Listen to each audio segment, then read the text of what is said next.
Olá, eu sou a Lenora e você está no canal Os Diários Esquecidos. A história que eu vou contar hoje é real. Aconteceu com um colega com o qual trabalhei em uma escola por uns 4 anos. Há na internet, inclusive, reportagens sobre essa casa. Eu prefiro não colocar aqui para não expor os atuais donos. Mas vamos ao relato. A cidade onde eu moro atualmente é peculiar, já que a maioria das pessoas que moram aqui não são realmente daqui. Cidade nova, sabe como é. Eu mesmo sou de outro estado, assim como o professor José, por chamá-lo assim, que foi quem me contou esse relato. Detalhe, essa história foi sendo contada por ele ao longo de vários dias, mais ou menos de outubro a dezembro de 2017. José dá aulas de física e é um simpático nordestino de uns 50 anos de idade. Sempre batíamos papo na sala dos professores sobre os mais diversos assuntos, até que ele viu a capa de um dos livros que eu estava lendo. Era Pandora, da Anne Rice. Livro de terror, capa um pouco assustadora. Ele me disse então que não lia livros assombrosos e que sequer assistia filmes de terror, pois havia ficado traumatizado após um evento de sua vida. Uma casa assombrada na cidade de Vila Velha, no Espírito Santo. Segundo ele, por volta de 1999, quando estava recém-casado com a sua agora ex-esposa Alice, esse não é o nome dela verdadeiro, resolveram se mudar para Vila Velha e tentar a vida na cidade natal dos seus sogros. A cidade não era muito grande naquela época e tinha algumas ofertas de emprego para professores na área de exatas, assim como ele. Logo que se mudaram, tentaram morar com os pais de Alice, mas não deu muito certo. Quem é casado sabe como pode ser difícil morar com sogros. Assim, resolveram alugar uma casa só para os dois. Depois de muito procurar, encontraram um local perfeito. Um sobrado antigo que ficava na metade do caminho para o escritório de advocacia onde Alice trabalhava e a uns 3 quarteirões da escola onde José dava aulas. Parecia mentira, o local realmente era muito conveniente. A casa estava até bem conservada e se ele pudesse apontar um defeito, era só esse. Ela era muito grande para apenas 2 pessoas. Eu sei que isso parece um clichê de histórias de terror, mas depois souberam pelos vizinhos que quem conhecia a cidade não morava ali naquele local. Nos últimos 10 anos antes do meu amigo se mudar, só recém-chegados à cidade de Vila Velha moravam ali. Mas vamos à história. Logo que se mudaram, não conseguiram perceber nenhuma anormalidade. Viveram na mais completa paz por pelo menos 2 meses e logo tiveram que contratar uma empregada para ajudar Alice com o casarão. Vamos chamar a empregada de Luísa. Luísa era uma mulher de meia idade, gordinha e baixinha e com certa lentidão ao caminhar por causa de um problema no joelho. Esse detalhe é importante. Logo que começou a trabalhar com eles, a mulher vivia relatando a presença de vultos, arrepios, mas nada além disso. José me disse que nunca deu muita importância a assuntos sobrenaturais, pois tinha aquele estereótipo de gente incrédula, de exatas. E assim foram levando a sua vida, até que aconteceram os eventos a seguir. A partir de agora, vou contar o que aconteceu com Luísa, segundo palavras do próprio José. Uma tarde, enquanto passava roupas no andar de baixo, Luísa ouviu a campainha tocar. Foi até a porta e lá estava uma moça de uns 30 anos, cabelos cacheados, roupa verde, muito pálida. A moça trazia uma mala e perguntou se poderia mostrar os produtos de beleza que ela estava vendendo. Luísa disse que não tinha dinheiro, então a moça pediu, pelo menos, por um copo de água, pois já estava andando há muito tempo. A empregada convidou então a vendedora para entrar e deixou-a sentar-se no sofá, enquanto ia à cozinha buscar água. Quando Luísa voltou com o copo na mão, a moça havia simplesmente desaparecido, sem deixar rastros. Luísa ficou desesperada. Pensou que a moça de roupa verde era uma ladra e que havia enchido a mala com coisas de sua patroa e fugido. Começou a procurar rapidamente por todos os cantos da casa, até mesmo debaixo das camas, mas não encontrou nada. Quando saiu pelo portão para tentar alcançar a vendedora, deparou-se com um fato macabro. O portão estava trancado e não havia a menor chance da vendedora ter pulado um muro de 2,5 metros de altura e com cacos de vidro, sem fazer um estardalhaço enorme. Luísa lembrou-se de que sempre trancava o portão, pois o local do sobrado era meio vazio durante o dia, portanto, propício para assaltos. Na mesma hora em que constatou que a moça de verde deveria ser uma visagem, Luísa começou a rezar e ficou se benzendo até a patroa chegar. Quando chegou em casa e ouviu a história, Alice não deu muita importância e disse que a moça deve ter saído pelo portão mesmo, enquanto Luísa estava distraída. Aproveitou a ocasião para adverti-la. Era melhor que a empregada tivesse mais cuidado com quem ela atendia ao portão, pois poderia ser alguém perigoso. Assim, ficou a recomendação que abrisse a porta de casa somente a carteiros ou visitas oficiais da família. Luísa nunca mais trabalhou sozinha e todas as vezes que ia para a casa de José, levava junto seu filho de 13 anos. 2 dias depois, já à noite, José estava corrigindo provas no andar de baixo quando a campainha tocou. Ele ainda disse que ficou bravo, afinal, quem é que estava indo incomodar àquela hora? Quem é professor sabe que a gente às vezes vira às noites corrigindo provas e outros trabalhos escolares. Infelizmente, um processo cansativo e trabalhoso. Meio a contragosto, então, José foi ver quem era. Quando ele atendeu, uma senhora idosa disse que tinha ido ver a esposa dele, pois estava com muita saudade dela. A visita se identificou como sendo Josefa e pediu insistentemente para entrar e falar com Alice. José mal deixou a velhinha entrar e ela simplesmente invadiu a casa e foi andando para a área de serviço sem nem olhar para trás, como se conhecesse o local. Ele foi atrás dela incrédulo com a falta de bom senso, vai saber o que ela ia fazer, mas quando entrou naquele cômodo, nos fundos, estava tudo escuro. Não havia ninguém na área de serviço. Nessa hora, começou a gritar por Alice desesperadamente e disse que uma pessoa tinha entrado na casa e se escondido. Ela ficou assustada, mas ele explicou que era uma senhora, provavelmente com problemas mentais. Juntos procuraram pela tal Josefa por todas as partes, pelo quintal, mas não havia ninguém. José contou à esposa como era essa senhora e mesmo quando disse-lhe o nome, Alice jurou que não conhecia nenhuma Josefa. Ele ficou totalmente perplexo.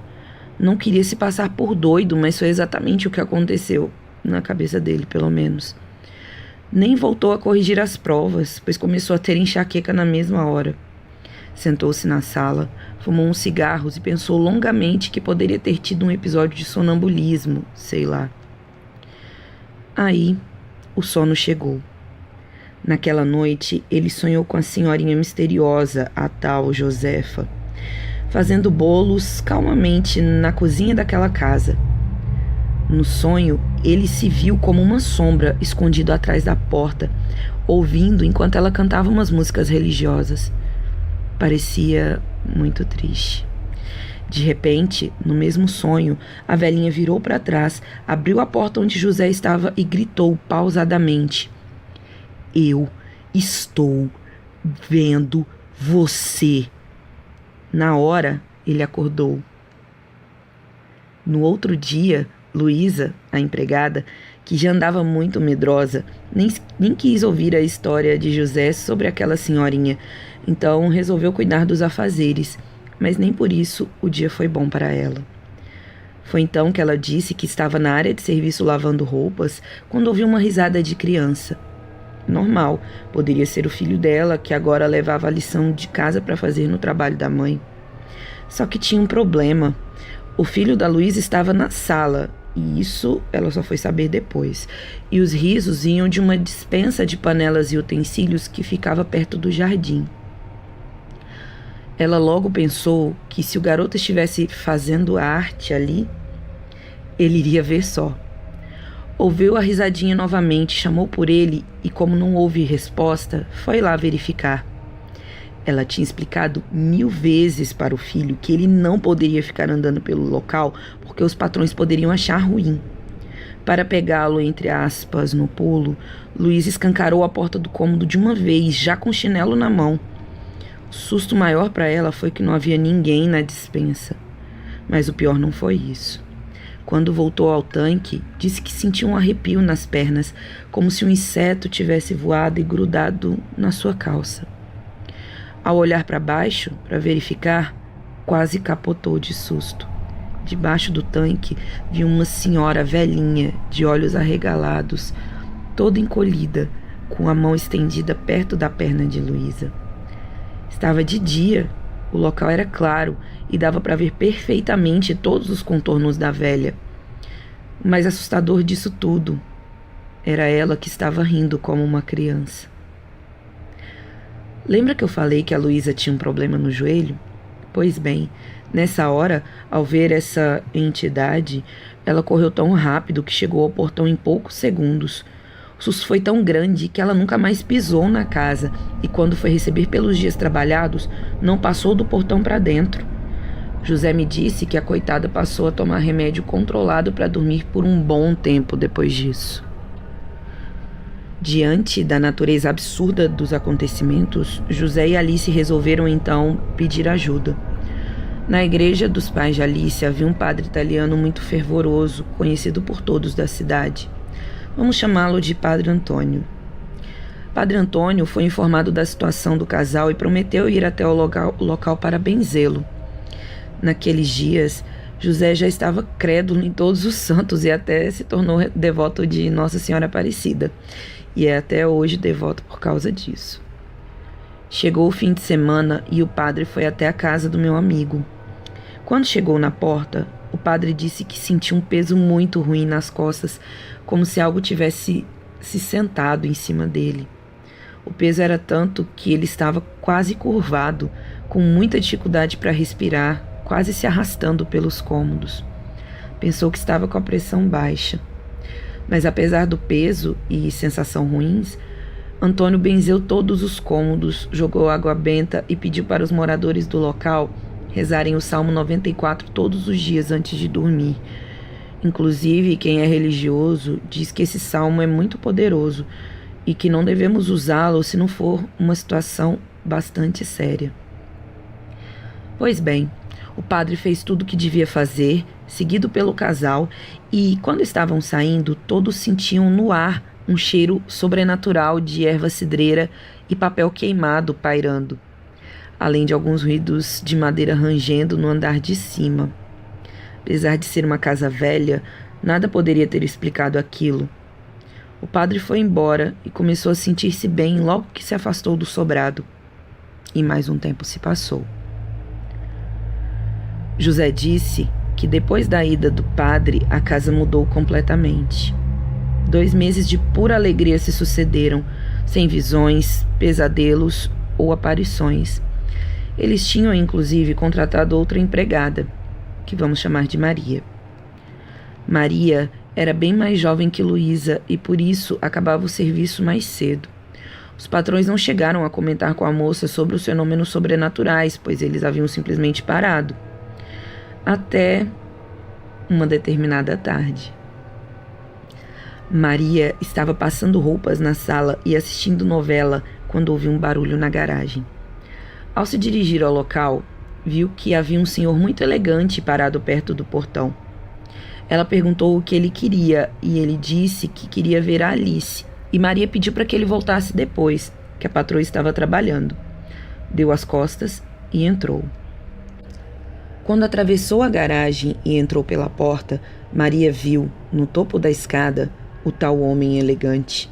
Seu rosto estava agora todo preto, como se estivesse manchado de graxa, e os punhos estavam cerrados.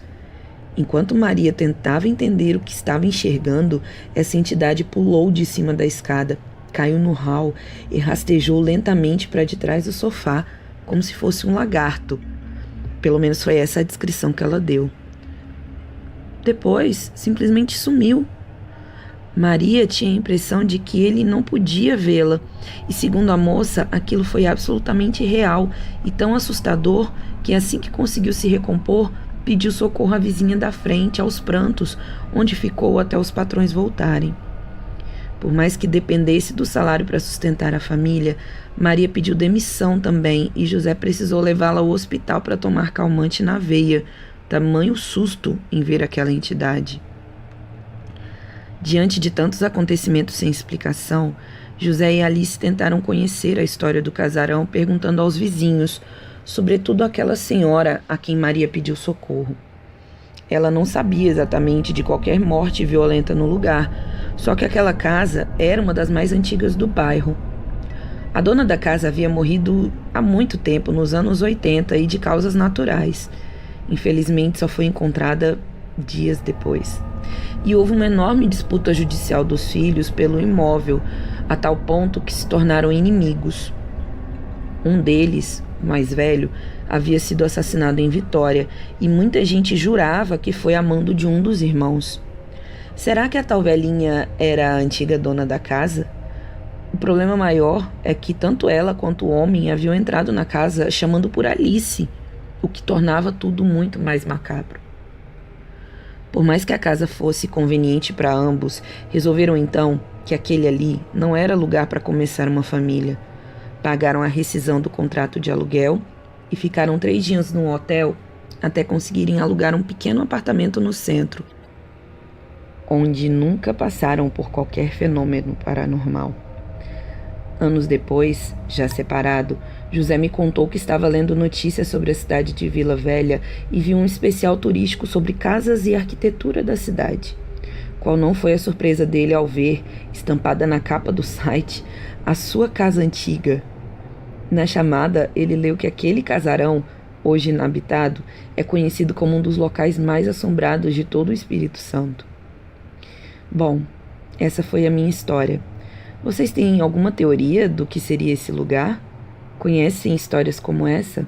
Por favor, me digam nos comentários. Eu adoro ler continhos de terror. Se quiserem, me sigam nas redes sociais. No Twitter é os_diários e Instagram é @osdiariosesquecidos. Obrigada e tchau, tchau.